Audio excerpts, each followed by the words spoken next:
Me llamo Mercedes Bascal y tengo 78 años. A esta etapa de la vida ya no espero sorpresas ni alegrías grandes, ni tampoco dolores que no haya enfrentado antes. Me levanto temprano como siempre, aunque ahora mi cuerpo tarda más en reaccionar y las rodillas crujen al moverme. Tomo mi café sola en la cocina, tal como siempre hago desde que enviudé de Ramón. A veces acompaño la bebida con pan tostado si hay, o con alguna galleta vieja. Si no queda nada de eso, las tostadas ya no tienen tanta relevancia. Lo esencial es el ritual, la taza entre mis manos, la mirada perdida tras la ventana, el silencio. Un silencio diferente al que había antes. Antes el silencio estaba lleno de voces que se han ido. Ahora es un vacío lleno de ausencias que permanecen.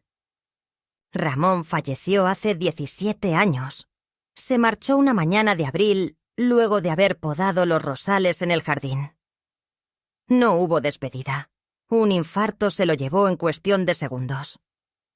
A veces creo que así debió ser, rápido y sin lamentaciones, tal como él era. Me dejó la casa, los recuerdos, y a Javier, nuestro único hijo, que por entonces acababa de graduarse de la universidad como arquitecto, tal como soñaba Ramón. Nosotros lo apoyamos en todo. Él con su fuerza, y yo con mis manos vendimos el taller de costura, que con mucho esfuerzo él había mantenido. Y usamos ese dinero para el pago inicial de esta casa, la misma donde ahora vivo, o mejor dicho, donde sobrevivo. Esa propiedad, según los papeles, siempre estuvo a mi nombre, porque fue Ramón quien insistió en eso. Decía: los hombres pueden perderse en sus palabras, pero los documentos nunca mienten. En aquel entonces no comprendía plenamente la relevancia de eso, pero acepté. Pensaba, como muchas madres de mi generación, que la vida se dedica a los hijos. El sacrificio no es algo que se cuestiona, sino una entrega silenciosa, y así fue cada día, cada hora desde que Javier nació. Por las noches cosía uniformes escolares para pagar las clases de inglés. Los fines de semana preparaba tamales para vender en la feria y así costear los libros de arquitectura. Nunca se lo reproché, ni siquiera cuando el dolor de espalda era tan intenso que debía dormir sentada. Después de que Ramón murió, me dediqué por completo a Javier. Cuando conoció a Claudia, su esposa, fui la primera en darle la bienvenida con los brazos abiertos. Pensé que una mujer joven, culta y ambiciosa sería buena compañía para él. No tardaron en casarse y luego llegaron los niños. Primero Mateo y luego Carla. Yo me encargaba de cuidar a los pequeños mientras ellos trabajaban. Cambiaba pañales, preparaba papillas y los llevaba a sus revisiones médicas. Todo eso mientras seguía al frente de las labores del hogar. Claudia mostraba su gratitud con sonrisas y Javier con un beso en la frente. Nunca pedí más ni pensé que sería necesario hacerlo. Durante años esta casa fue un refugio para todos. Yo me ocupaba de mantenerla impecable, de cocinar y cuidar cada pequeño detalle. A veces Claudia comentaba que parecía la abuela de antes, esas que siempre están en la cocina y saben coser botones con facilidad y curar fiebres con té de manzanilla. Me lo decía con un tono de admiración, pero ahora que lo reflexiono, también había una pizca de sarcasmo en su voz, como si mis conocimientos ya no tuvieran valor, como si mis tradiciones formaran parte de un museo al que se le tiene respeto, pero que nadie visita. Con el tiempo, empecé a percibir pequeños detalles, como cuando organizaban encuentros con amigos y me pedían que no bajara para que descansara, o cuando llegaban visitas y me presentaban simplemente como la señora que vive con nosotros, como si fuera una desconocida. Incluso los niños comenzaron a mantener cierta distancia conmigo con esa educación rígida que no nace del cariño, sino del hábito. A veces, mientras recogía los platos después de la cena, escuchaba a Claudia corregir sus modales diciéndoles: «Así no se habla frente a la abuela». Ese pequeño detalle me dolía más que los achaques del cuerpo, y sin embargo, seguía pensando que todo esto formaba parte del ciclo natural de la vida. Uno envejece, se aparta y observa cómo la juventud toma el mando. No me molestaba dejar de ser el centro, pero sí me lastimaba empezar a sentirme una carga. Hace algunos meses sufrí una caída en el patio trasero, algo trivial. Tropecé con una manguera mal enrollada y recibí un golpe fuerte en la cadera. Me llevaron al hospital y estuve internada 3 días. Dicen que no fue nada grave, pero al regresar, algo había cambiado de forma radical en mi habitación. Ya no parecía el espacio que conocía. Los muebles habían sido retirados y mis pertenencias cuidadosamente guardadas en cajas de cartón, donde mi nombre aparecía escrito con marcador negro. En lugar de aquello, una mesa de juegos, una alfombra llena de colores vivos y una pizarra magnética señalaban la transformación en un nuevo cuarto de actividades. Carla me recibió con una sonrisa que parecía forzada. Javier apenas me dio un abrazo. Me llevaron hasta el cuarto de servicio, ese que se encuentra junto a la lavandería, sin ventanas y con el zumbido constante de la secadora. Allí, sobre una cama estrecha, habían acomodado mis maletas.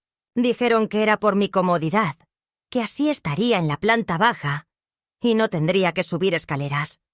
La palabra comodidad fue utilizada para disfrazar el despojo. Desde entonces duermo rodeada por estantes llenos de productos de limpieza y cajas repletas de herramientas. El ruido constante de las tuberías me despierta cada madrugada y el olor a detergente me acompaña todo el día. Mis nietos pasan frente a la puerta sin siquiera asomar la cabeza.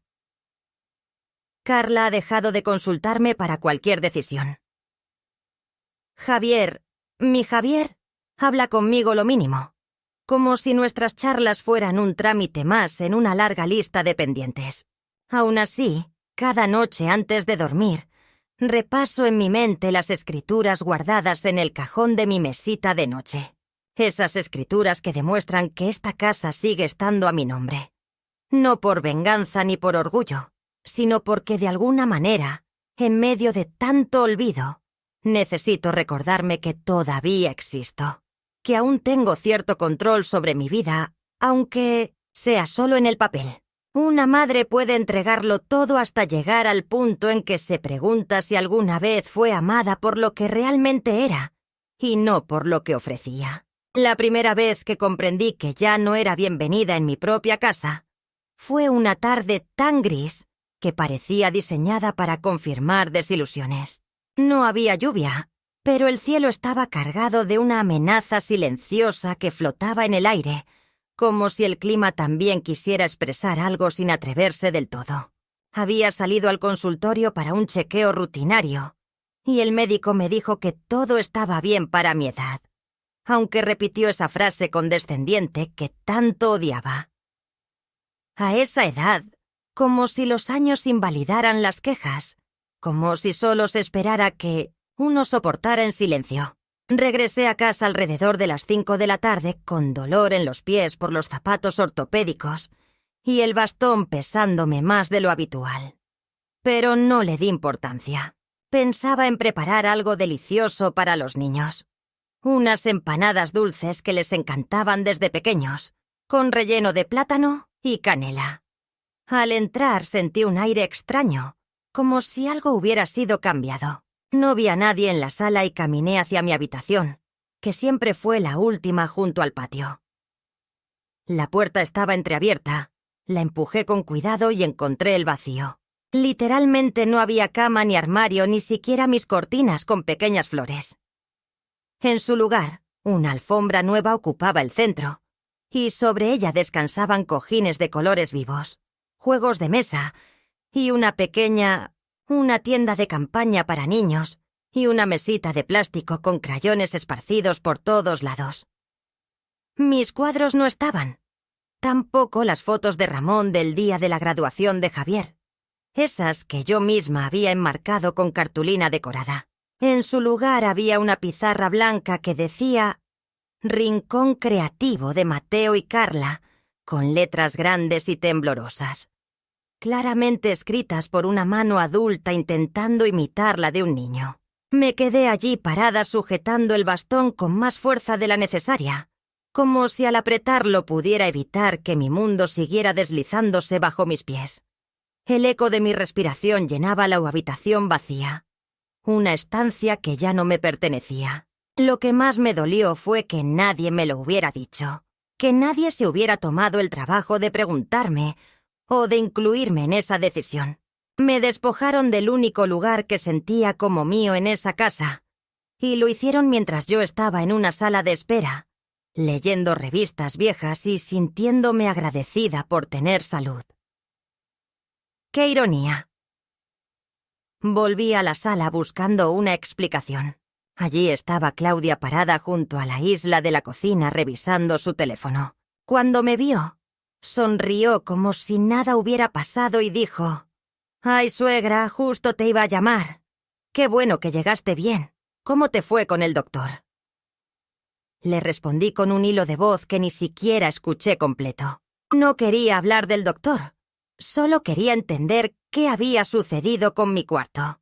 Claudia, sin dejar de mirar el teléfono, me contestó con la naturalidad de quien comenta el clima. Realizamos algunas modificaciones en la casa para aprovechar mejor el espacio, porque los chicos ya están grandes.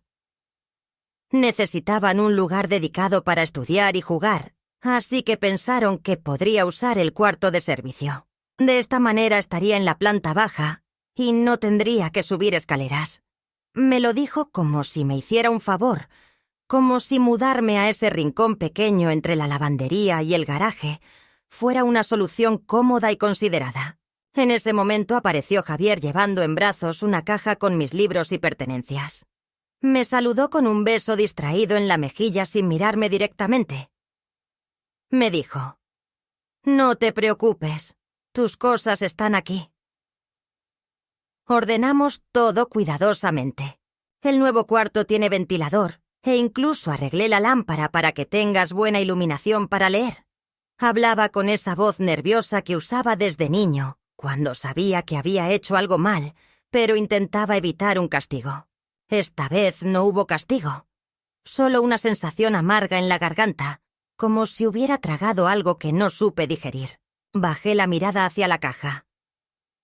Allí estaban mis álbumes de fotos, algunas bufandas que tejí yo misma, mi cepillo de cabello envuelto en una servilleta de papel, todo metido sin cuidado, como si hubieran recogido el pasado deprisa sin importar qué era, valioso y qué no. No lloré, ni grité, ni pedí explicaciones. Simplemente tomé la caja con ambas manos y caminé lentamente hasta la nueva habitación. El cuarto de servicio ahora se convirtió en mi espacio. Era un lugar estrecho con una sola ventana que daba al jardín trasero. Aunque pequeño, intenté que ese rincón me resultara acogedor, porque era el único sitio que tenía para mí en toda la casa. Poco a poco, empecé a adaptarme, a poner mis cosas con más cariño y a imaginar que ese espacio reducido podía ser mío, aunque no fuera lo que había soñado. Había una ventanita situada cerca del techo que dejaba pasar una luz tenue y sin fuerza. A un lado se encontraba la lavadora y al otro una repisa llena de productos de limpieza. Cloro, detergente, esponjas. Una cama simple, de esas que usan los empleados del hogar, estaba empotrada contra la pared. El colchón era delgado y cubierto con una sábana azul descolorida, que desprendía olor a humedad. Encima de la cama dejaron una bata de casa y mis zapatillas alineadas, como si eso fuese suficiente para hacerme sentir bienvenida. En la esquina había una silla de plástico con una bolsa encima, dentro de la cual estaban mis blusas, mis pantalones para estar en casa y mis cremas. Nada colgado, nada organizado, nada que realmente fuera mío.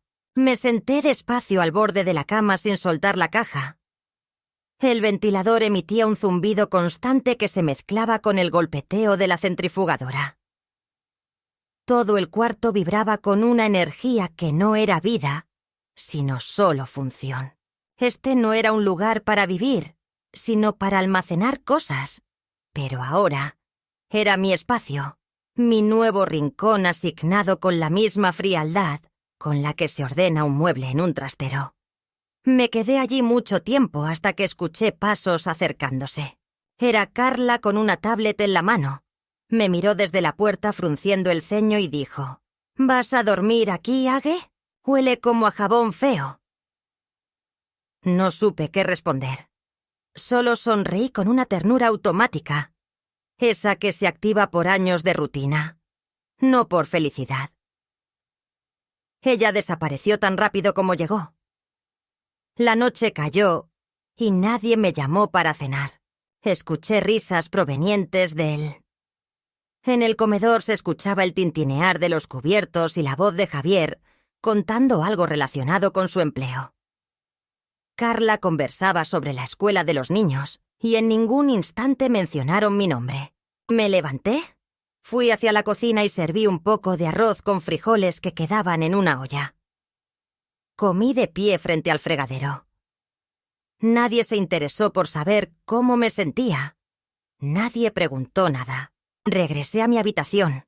Cerré la puerta con cuidado. Me recosté en la cama y apagué la luz. La habitación olía así, encierro. Pensé en Ramón y lo que diría si me viera en ese estado. Tal vez algo como: «Mechita, ya es momento de que te haga respetar». Pero también recordé cómo él siempre afirmaba que el amor de una madre debía ser tan firme como la tierra. Me quedé mirando el techo. No lloré. No fue por orgullo, sino porque lo que sentía ya no era tristeza.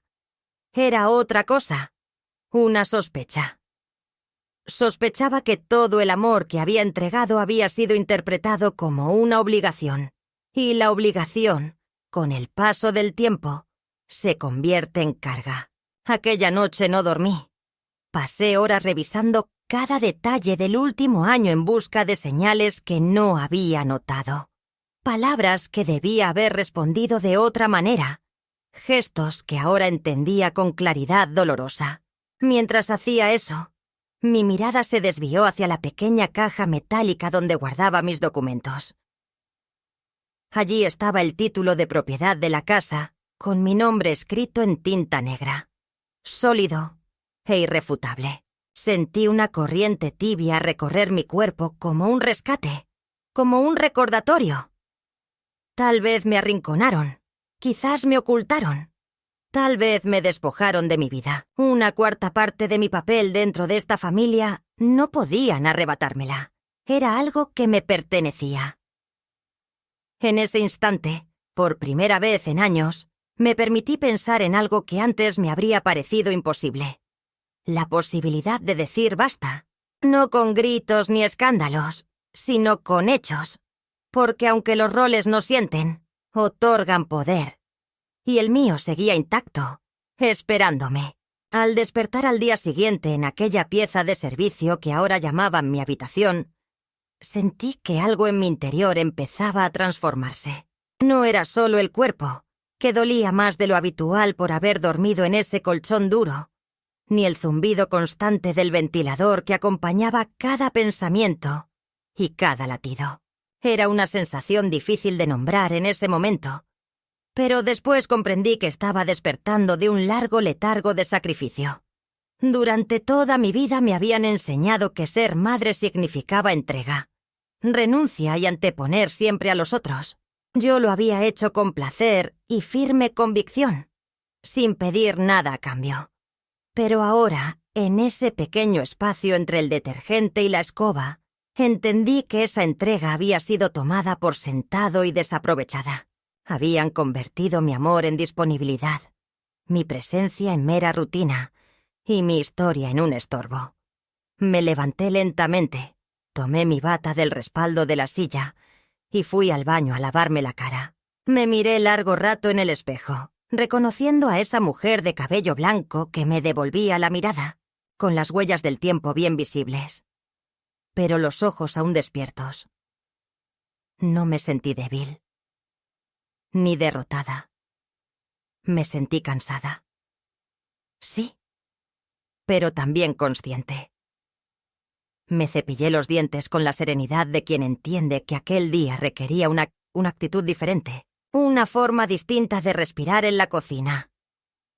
Encontré la cafetera todavía tibia y me serví una taza. Nadie me saludó. Carla estaba concentrada en su teléfono sentada en la barra. Javier ya se había marchado al trabajo. Los niños estaban en sus habitaciones preparándose para la escuela. El silencio que predominaba no era el de la paz, sino el de la indiferencia. Tomé mi café y me senté en el rincón del comedor, donde aún quedaba una silla sin usar. Recordé que cuando compramos esa mesa con Ramón, elegimos una grande pensando en los nietos que vendrían en las cenas con amigos y en los cumpleaños. Imaginábamos que la casa sería un espacio para encuentros, no para distancias frías. Cada objeto tenía su historia. Esa mesa, por ejemplo, la pagamos en cuotas, la trajeron un sábado, y él la lijó y barnizó durante 2 días con esa paciencia suya, esa forma tan suya de dar valor a las cosas. Ahora esa misma mesa era ocupada por Carla y sus amigas del club, cuando se reunían aquí para hacer manualidades y venderlas en redes sociales. Nunca me invitaron a ser parte.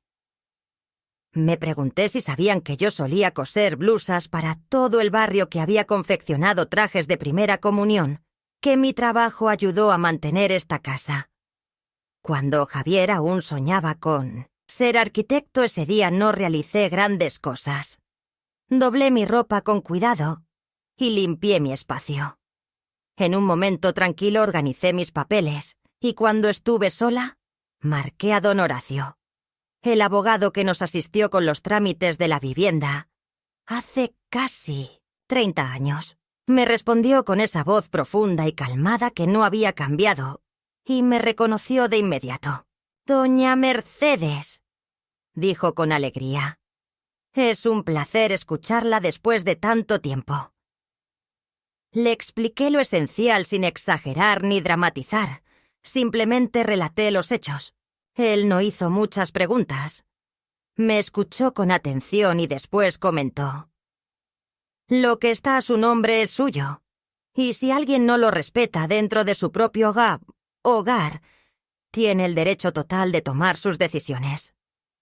Podemos revisar juntos los documentos que firmamos anteriormente y evaluar qué pasos podemos dar, si usted quiere».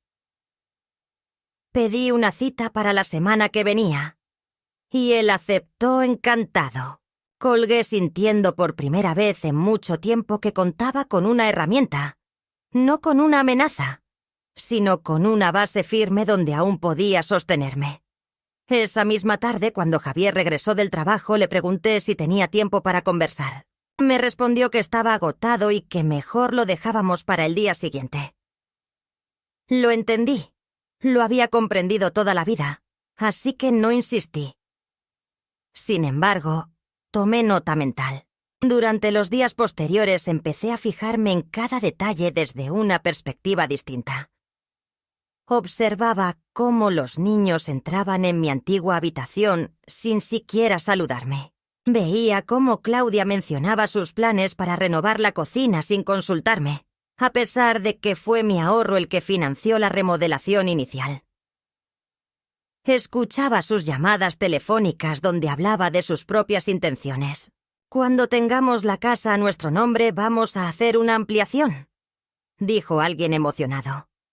El arquitecto comentó que podía transformar el patio en una sala familiar. Yo permanecía callado escuchando, no por resignación, sino porque deseaba comprender hasta qué punto se habían sumergido en su propio mundo, sin contar conmigo. Hasta dónde me había convertido en un obstáculo, una sombra, un bulto. Un domingo escuché a Carla preguntar: «Mamá, ¿por qué la abuela ya no vive con nosotros, ahora está en el asilo?». Claudia rió y no corrigió a la niña. Eso me dolió más que cualquier otra cosa, porque no se trata solo de lo que se pierde, sino de lo que los demás están dispuestos a olvidar que alguna vez fue valioso. No esperaba homenajes ni altares, pero sí un poco de verdad, un poco de respeto. La visita con don Horacio fue clara y serena. Me explicó que la casa seguía mi nombre legalmente, que nunca firmé cesión de derechos y que cualquier intento de desalojo sin mi consentimiento podría ser impugnado. Le pregunté si podía modificar el testamento. Respondió que claro que sí. Pedí discreción y me aseguró que todo lo que hiciéramos quedaría entre nosotros. Decidí que por ahora no cambiaría nada de forma oficial, pero quería explorar mis opciones. Él comprendió sin muchas explicaciones. Al regresar a casa me sentí diferente, más completa y atenta. Empecé a notar detalles que antes ignoraba, como que Claudia revisaba mis medicamentos sin decir nada. Ramón comentaba de forma burlona que a veces se le olvidaba si había tomado las pastillas o no, y que Javier comenzaba frases diciendo «Ma, no te lo tomes a mal», cada vez que intentaba justificar decisiones tomadas sin consultarme. Una tarde me pidieron que firmara unos documentos de rutina que supuestamente correspondían al seguro de la casa. Pedí tiempo para leerlos. Carla frunció el ceño y Javier suspiró, pero no insistieron. Le pedí a don Horacio que los revisara, y resultó que no eran del seguro, sino una autorización para actuar como administradores legales en caso de que sufriera deterioro cognitivo. No dijeron nada más y yo tampoco. Pero esa noche dormí con la carpeta de documentos bajo la almohada.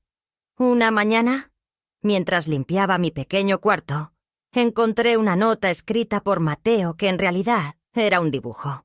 Él y su hermana estaban de un lado, su papá y su mamá del otro. Y en el centro había una figura con un bastón cruzada con una X roja y la frase «Esta es la abuela antes, ahora ya no».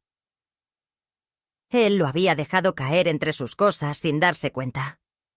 Lo tomé con las manos temblorosas, no por el dibujo, porque los niños repiten lo que escuchan, sino porque me impactó que esa fuera la imagen que les habían construido de mí. Una figura descartada, una presencia que ya no importa. Esa misma tarde Carla organizó una comida en casa con unas amigas y me pidieron que no saliera de mi cuarto porque iban a grabar un video en la sala.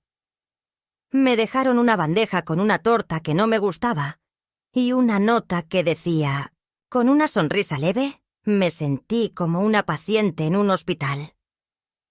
Me senté en la cama, tomé una hoja y comencé a escribir lo que experimentaba.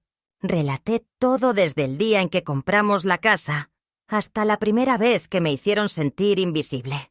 No para mostrarlo a otros, sino para liberar eso que llevaba dentro. Necesitaba transformar lo intangible en palabras, en tinta, en algo físico, porque lo invisible me consumía por dentro. Días después, Carla entró sin llamar. Me encontró escribiendo y me preguntó qué hacía. Le dije que narraba mi historia. Me miró extrañada y preguntó ¿para quién? Respondí para mí, porque si no la cuento yo, nadie lo hará. Ella no dijo nada y se quedó un rato mirando los estantes con los productos de limpieza. Antes de irse me dijo en voz baja, «Me gusta cómo huele aquí. Huele a ti». Fue la primera vez en semanas que alguien en esa casa me habló con ternura. Me aferré a ese pequeño gesto como un náufrago a un trozo de madera. Cuando una vida entera parece borrarse, un detalle mínimo puede salvar un día completo. Aquella noche, antes de dormir, tomé la carpeta con los documentos y los repasé uno a uno. Me hice una promesa. No dejaría que me convirtieran en un adorno que se mueve en las sombras. Si me habían arrinconado, yo también aprendería a mover mis piezas, no por venganza, sino por justicia. Porque aquello que construí con mis manos, mi cuerpo y mi silencio no iba a desaparecer. Podía ser arrebatado como se quita un mantel de una mesa. Pero lo que me pertenecía seguía siendo mío. Finalmente estaba preparada para recordárselo a todos con total claridad. La claridad no llega con estrépito, sino con ese tipo de silencio que desarma por completo. No fue un altercado ni un grito, ni siquiera una ofensa directa lo que me hizo cruzar el umbral invisible entre la resignación y la decisión. Fue el goteo constante de pequeñas humillaciones, gestos aparentemente insignificantes, días que se fueron pareciendo demasiado entre sí. Y sobre todo, la soledad que comenzó a teñirlo todo. Aunque estuviera rodeada de voces, pasos, risas de niños y platos que se lavaban en la cocina. La soledad de no ser vista es la más cruel de todas porque no tiene sonido, pero ocupa cada rincón. Recuerdo con exactitud la mañana en que decidí dejar de esperar que las cosas cambiaran por sí solas. Era un jueves cualquiera. Desperté con el timbre y el ladrido del perro del vecino. Con dificultad me puse los zapatos, tomé el bastón y fui a abrir la puerta. Era el cartero con un sobre certificado. Firmé, agradecí y cerré. Me senté en la cocina para abrirlo con cuidado y encontré una notificación de la alcaldía solicitando planos para una reforma. Al principio no comprendí. Luego vi que el solicitante era Javier. Querían construir una ampliación sobre el patio trasero, mi patio donde Ramón plantó las bugambilias, donde yo colgaba la ropa cada semana para que secara al sol, el mismo patio donde los niños crecieron jugando. Con cubetas de plástico y palas que parecían juguetes intentaban cubrirlo con cemento sin siquiera avisarme. Tomé el papel, lo doblé en 4 partes exactas y lo guardé en la carpeta donde tenía los demás documentos. Me preparé un café que no terminé, no porque estuviera frío, sino porque el sabor dejó de importar. De repente, todo lo que había formado parte de mi vida estaba cambiando sin consultarme. Estaba claro que ya no me percibían como alguien con voz, sino como una presencia residual. Un mueble al que se respeta en teoría, pero se rodea sin mirar. Pasé ese día en silencio, observando y memorizando cada detalle. Carla hablaba por teléfono, arreglando una cena con sus amigas. Dijo que con mamá en el pequeño cuarto había más espacio. Ahora la dinámica era otra. Mucho más funcional. Dinámica funcional, como si yo fuera un mueble más, reubicado para mejorar el flujo de energía. Javier llegó más tarde, cansado. Se limitó a darme un beso en la frente, sin preguntar por mi día.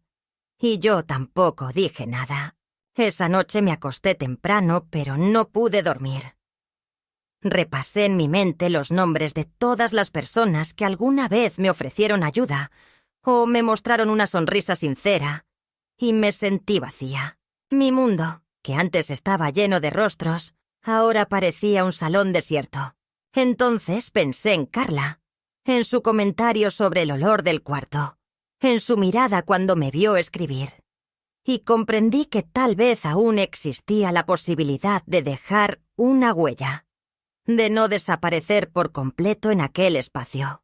En el proceso de transformar el hogar en un proyecto ajeno, me prometí a mí misma que hablaría con ella, pero con tranquilidad, sin imponerse. Al día siguiente, mientras ella dibujaba en la sala, me senté a su lado y le pregunté qué estaba haciendo. Me explicó que preparaba un cartel para la escuela. Le ofrecí mi ayuda con la caligrafía. Dudó un momento y luego aceptó. Pasamos más de 1 hora juntas eligiendo colores y recortando letras.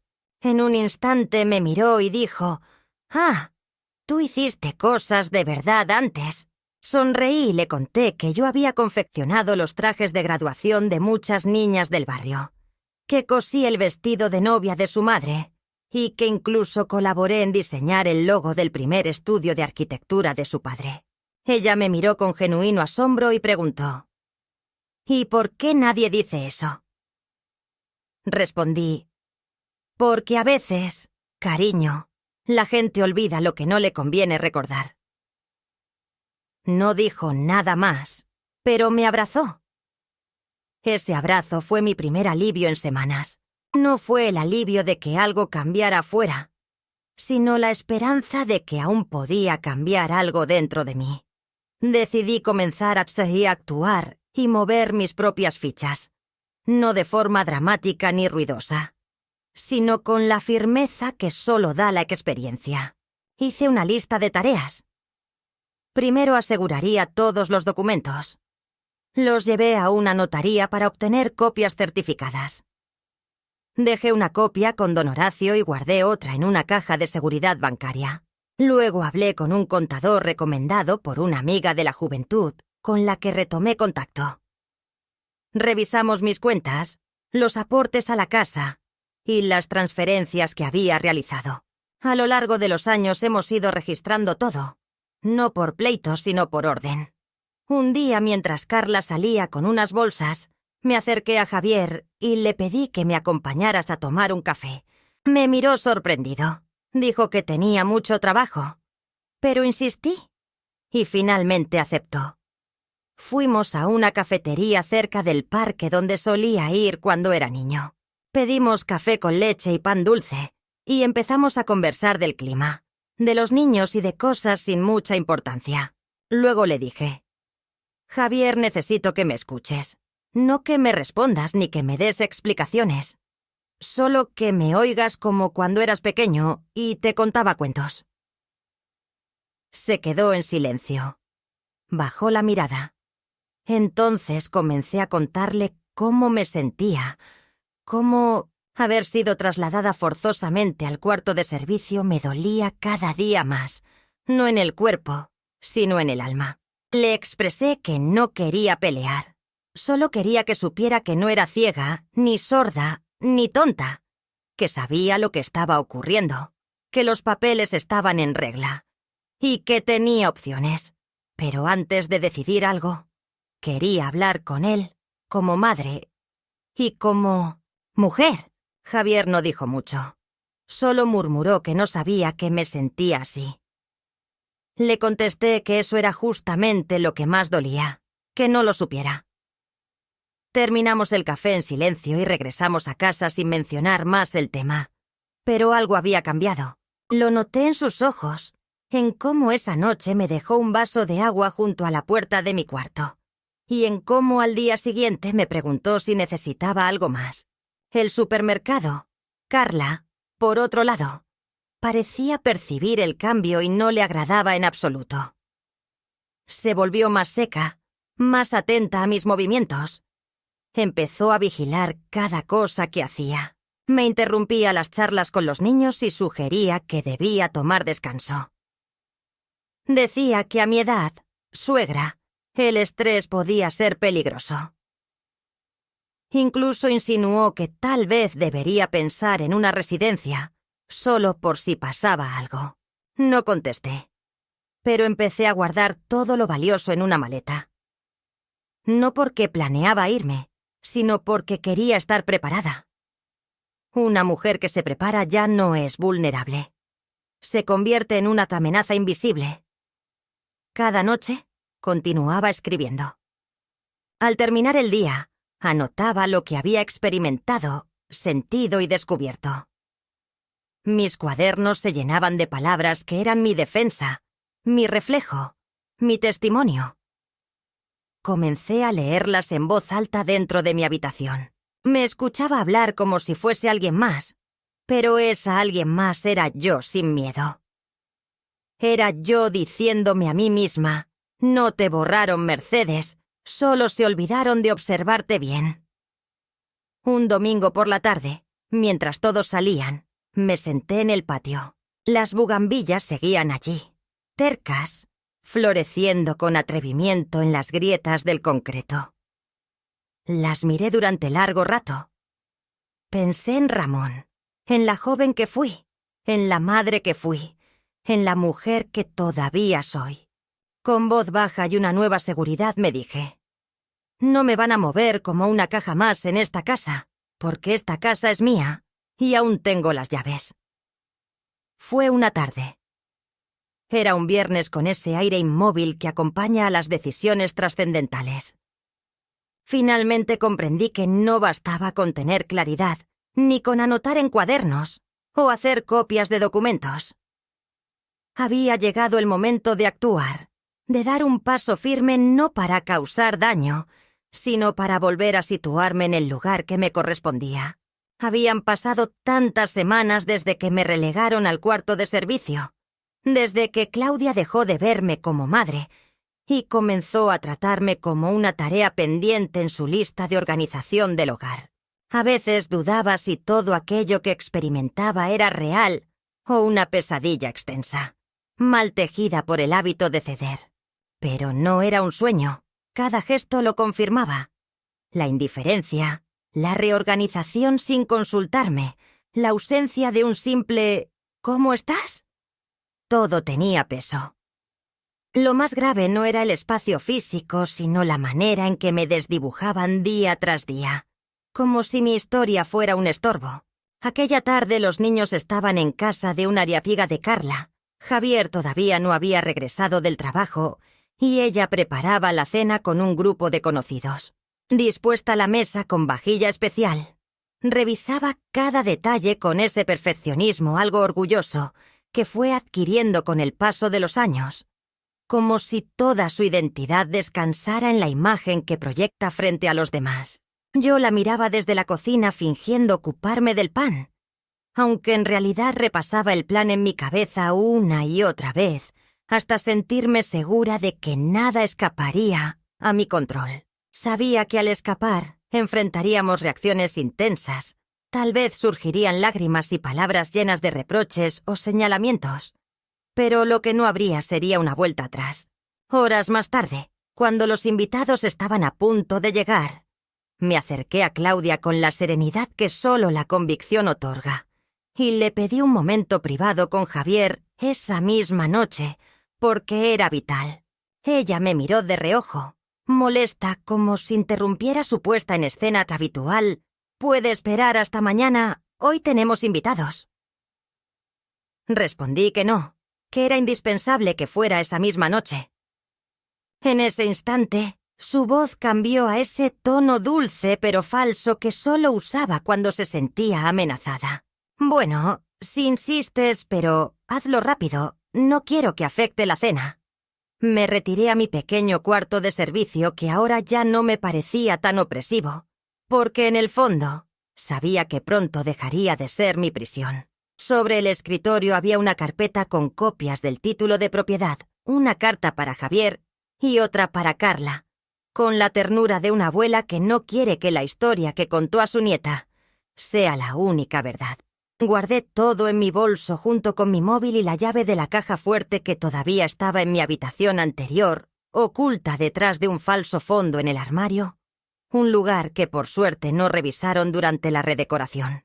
Cuando Javier llegó se notaba cansado, colgó su saco en la entrada, besó a Claudia en la mejilla y se sirvió un poco de... Observaba el vaso de agua desde el marco de la puerta del comedor. Me acerqué y le pedí que me acompañara un instante al patio. Claudia dudó, pero intervino de inmediato.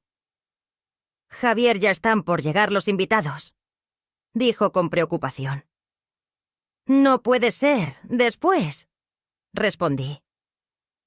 Sin embargo, él, posiblemente movido por un remanente de culpa o intuición, aceptó. Caminamos en silencio hacia el fondo de la casa, donde las bugambilias aún luchaban contra el tiempo. Nos sentamos en las sillas de hierro que había pintado Ramón años atrás. El silencio pesaba, pero yo sabía que debía hablar.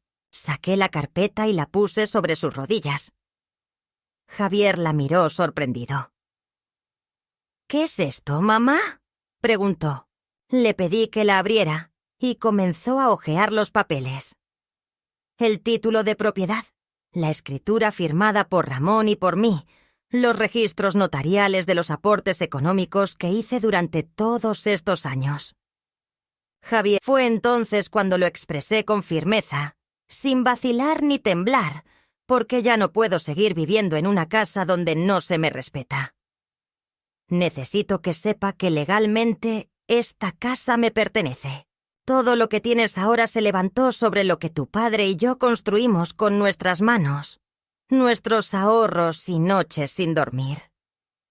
Si quieres que me vaya, no será con desprecios, sino con una firma. Y no estoy dispuesta a firmar nada. Javier se reclinó en la silla, con la vista fija en un punto del suelo y con los dedos apretando los bordes de la carpeta. La carpeta respiró profundo.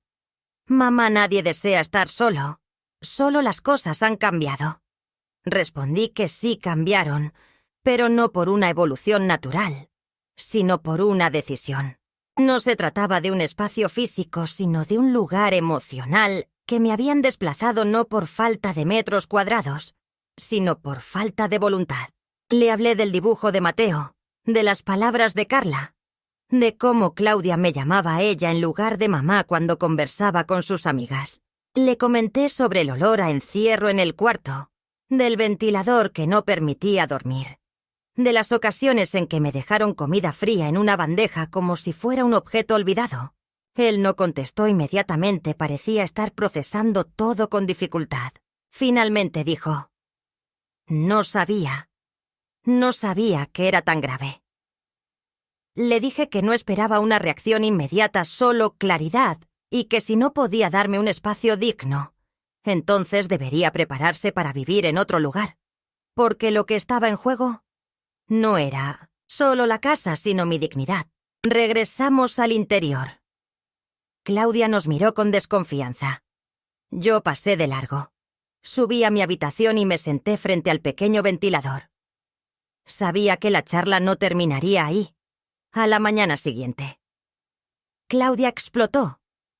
Golpeó la puerta de mi cuarto con fuerza y entró sin pedir permiso. Su voz era aguda y alterada. ¿Qué estás intentando hacer, suegra? ¿Amenazarnos? ¿Hacer daño? Le respondí con tranquilidad que no pretendía perjudicar a nadie, solo recuperar lo que me pertenecía. Mío, pero si todo esto es por ti. Te cuidamos, te alimentamos, te damos un techo. Entonces me levanté y le dije la frase que había practicado tantas veces en mi cabeza. Me cuidas como quien se encarga de una planta porque no sabe qué más hacer con ella. Pero yo no soy una planta, soy la raíz. Y sin mí esta casa no existiría. Ella se fue dando un portazo.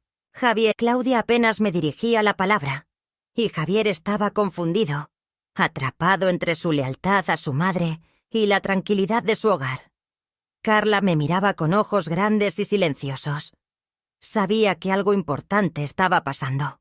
Finalmente, una tarde, don Horacio vino a visitarme a casa.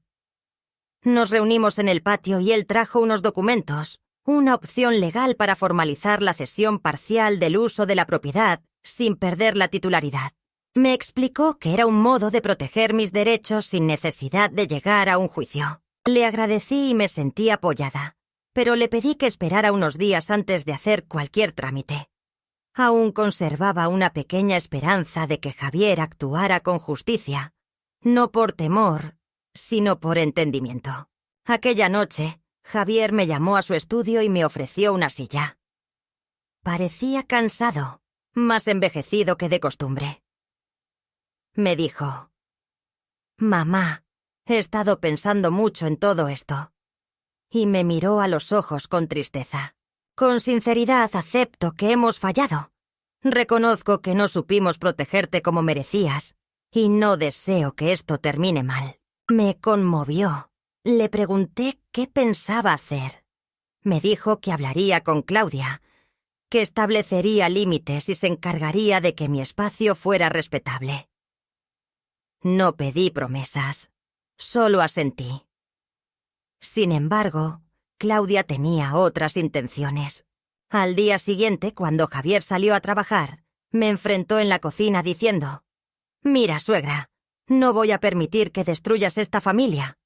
Si sigues así, te quedarás sola porque ni Javier ni los niños querrán vivir con una mujer que los amenaza. Con papeles, Le contesté que no estaba sola, que nunca lo estuve, que lo que tenía no eran amenazas sino memoria viva, documentada, legal e irrefutable, y que si no podían convivir conmigo con respeto, tal vez debían buscar otro lugar para aprender a respetar, desde cero. La tensión acumulada como un vapor invisible en los rincones de la casa finalmente alcanzó su punto de ebullición la noche en que Claudia y Javier decidieron organizar una conversación definitiva. Así lo llamaron, como si fuera una reunión de conciliación en un despacho neutral, no en el salón donde durante años colgué las luces de Navidad, donde celebramos el primer cumpleaños de Carla y donde Ramón se sentaba cada domingo a leer el periódico. Me avisaron por la mañana con una frialdad cuidadosa. Hoy, después de cenar, queremos hablar contigo con calma, mamá. Respondí que sí, sin hacer preguntas. Sabía perfectamente que se acercaba un intento de negociación disfrazado de reconciliación para recuperar el control, ocultando sus verdaderos intereses. Sin embargo, yo también estaba preparada no solo con mis documentos, sino con algo aún más valioso, mi palabra. Porque después de semanas de silencio y reflexión, comprendí que el verdadero poder no radica en lo que uno posee, sino en la capacidad de expresar lo que se tiene que decir, sin temores ni dudas. La cena Javier comí sin prisa como si nada extraño ocurriera. Terminé antes que los demás. Lavé mi plato y me acomodé en el sillón del rincón donde la luz de la noche cae suavemente. Esperé un momento. Entonces Javier aclaró la garganta y dijo: «Vamos a hablar ahora». Claudia asintió y los niños fueron enviados a sus habitaciones, cerrando la puerta del salón. De repente el aire se sintió denso como si todos hubieran dejado de respirar al unísono. Javier comenzó a hablar con un tono calmado, casi suplicante. «Mamá, sabemos que estos últimos meses han sido duros. Queremos comenzar de nuevo a solucionar las cosas y recuperar una convivencia armoniosa. No deseamos conflictos legales ni disputas. Esta es tu casa, sí, pero también el hogar de nuestros hijos. Buscamos un equilibrio razonable». Lo escuché atentamente. «Atención». No interrumpí. Y luego fue Carla quien habló con ese tono que combina una dulzura aparente junto con un trasfondo de reproche. «Suegra, comprendemos que te has sentido desplazada, pero también debes entendernos a nosotros. Criar hijos, mantener el hogar y trabajar es mucho más agotador de lo que parece desde afuera. A veces cometemos errores, pero todo lo que hemos hecho ha sido con buena intención. Tal vez no supimos expresarlo de forma adecuada. Por eso queremos proponerte algo». Se miraron entre sí como esperando una señal de aprobación mutua. Carla sacó un sobre y lo puso sobre la mesa. «Aquí tienes una propuesta que consiste en una cesión parcial del usufructo para que estés tranquila. Y nosotros también. Queremos asegurarnos de que no haya malentendidos, ni amenazas de desalojo, ni que termines vendiendo la casa por enojo o resentimiento. Esa última palabra, resentimiento, me dolió más de lo que imaginaba porque resumía lo que ellos no comprendían. Pensaban que quería castigar, vengarme o cobrar deudas emocionales. No entendían que buscaba respeto, no reparación. Dignidad, no dominio. Tomé el sobre y lo abrí con calma. Leí las primeras líneas. Era un documento que proponía que firmara una cesión temporal del uso de la propiedad a favor de Javier y Carla con revisión anual. Legalmente era astuto, pero emocionalmente insensible. Levanté la mirada y los miré a cada uno. Primero a Javier, mi hijo, aquel niño que alguna vez lloraba cuando se caía en el parque, que dormía apoyado en mi brazo cuando tenía fiebre. Luego a Claudia, esa joven que en algún momento me llamó mamá, con timidez, antes de empezar a verme como un problema para sus planes. Al final hablé. «No voy a firmar esto». Mi voz no tembló, Ni sé. Elevó fue tan firme como una roca en el río. Claudia reaccionó de inmediato. Entonces, ¿qué quieres? Mercedes dejarnos en la calle exponernos a una humillación legal. Arrebatarles a tus nietos su hogar. Respondí sin levantarme del asiento. Deseo que reconozcan lo que hicieron no solo en lo legal, sino en lo humano. Quiero que acepten que me borraron, que me convirtieron en una sombra entre telas y botellas de cloro, que decidieron que mi historia ya no tenía importancia. Sin embargo, no me fui. No les cerré la puerta. Les otorgué tiempo. Les di espacio. Les concedí silencio, porque pensé que mi sola presencia sería suficiente para que recapacitaran. Pero no fue así. Ahora. Habló Javier. Intentó intervenir. Mamá, por favor, no pongas las cosas así. No es una pelea, podemos hallar una solución de compromiso. Lo miré con una mezcla de cariño y decepción. No es una pelea. Javier, es un duelo, porque yo también perdí algo. Perdí el lugar que creía ocupar en esta familia, y ahora comprendo que tal vez nunca lo tuve. Que mi lugar siempre fue condicional útil, mientras aportaba de forma conveniente y guardaba silencio. Pero eso terminó. Entonces sucedió algo inesperado. Carla, que había estado escuchando desde la escalera, bajó callada y entró al salón. Se acercó a mí y me tomó de la mano. Su voz, aunque temblorosa, se mostró firme y rompió la tensión como una roca que cae en el agua. Abuelo, no te vayas. La miré fijamente. No quiero irme, cariño, pero tampoco deseo seguir siendo invisible. Carla se puso de pie con brusquedad y dijo que esto era una locura, que estaban haciendo todo por mí, y yo seguía con esa actitud de víctima. Entonces me levanté con esfuerzo, pero manteniendo la determinación, y aclaré que no era víctima, sino la dueña de esta casa. Ya no estaba dispuesta a negociar mi dignidad. O vivían bajo mis normas o se marchaban. No había más discusión. El silencio se apoderó del lugar. Carla salió dejando la puerta tras de sí con fuerza. Javier quedó parado sin palabras y Carla me abrazó con ternura. Mientras acariciaba su cabeza, le susurré al oído: «Todo estará bien». Aquella noche dormí con la puerta de mi habitación abierta por primera vez, no por temor, sino porque no había nada que ocultar. La verdad estaba puesta sobre la mesa, y lo más importante era que nadie podía negar quién era, ni lo que representaba en esa casa. Han pasado unas semanas desde aquella noche que marcó un cambio. Aunque a simple vista la casa parece igual, con las mismas paredes, cuadros, platos en el fregadero y el sol entrando a la misma hora por la ventana del salón, hay una nueva tranquilidad. Es un orden en el silencio, que ya no es ese vacío frío de la negación, sino algo distinto y lleno de vida. Una pausa que guarda palabras no dichas pero entendidas. Ramón se ha hecho más presente, más atento, y más hijo no se disculpó con discursos grandilocuentes, ni pidió perdón con escenas dramáticas. Pero se percibe en sus gestos, en cómo ahora se detiene a escucharme, en la forma en que me ofrece una taza de té sin que yo se lo pida, en los momentos que dedica a sentarse conmigo en el jardín para charlar de cualquier cosa sin importancia. Ha empezado a recuperar algo que creía perdido.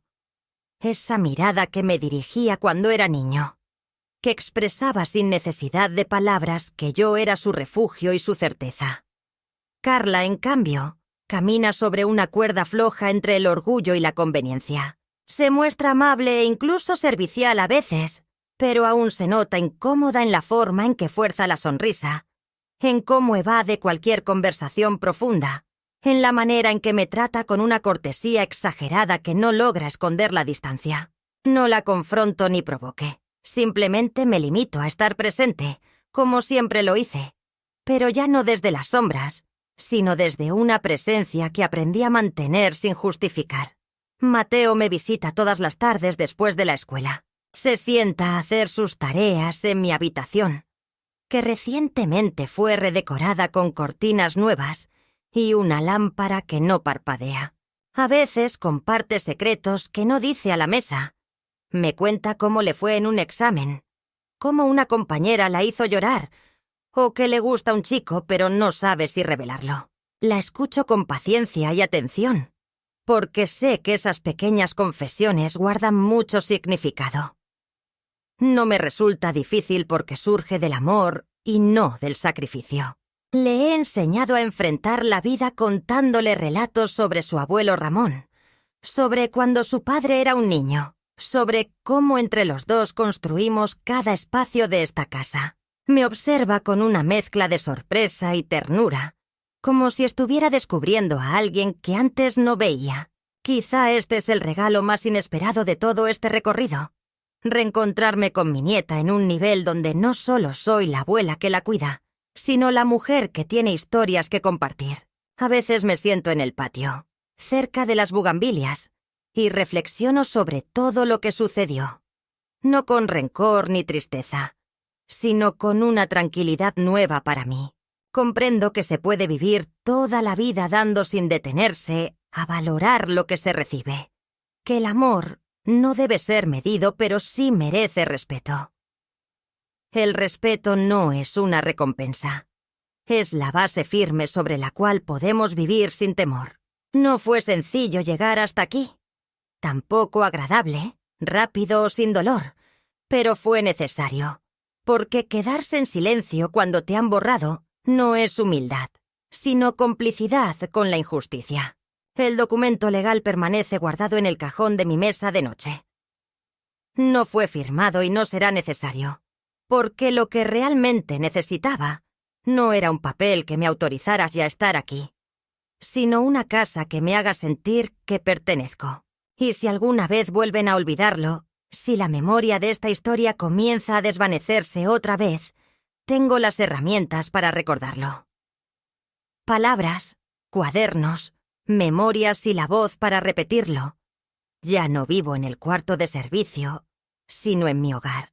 Aunque el tiempo avance y el cuerpo se fatigue, aunque la vida continúe y los niños crezcan, y los techos se renueven, y las paredes se pinten con otros colores, hay algo que jamás cambiará. Aún conservo las llaves, y esta vez tengo la intención de usarlas correctamente. No para cerrar puertas, sino para abrir aquellas que me corresponden.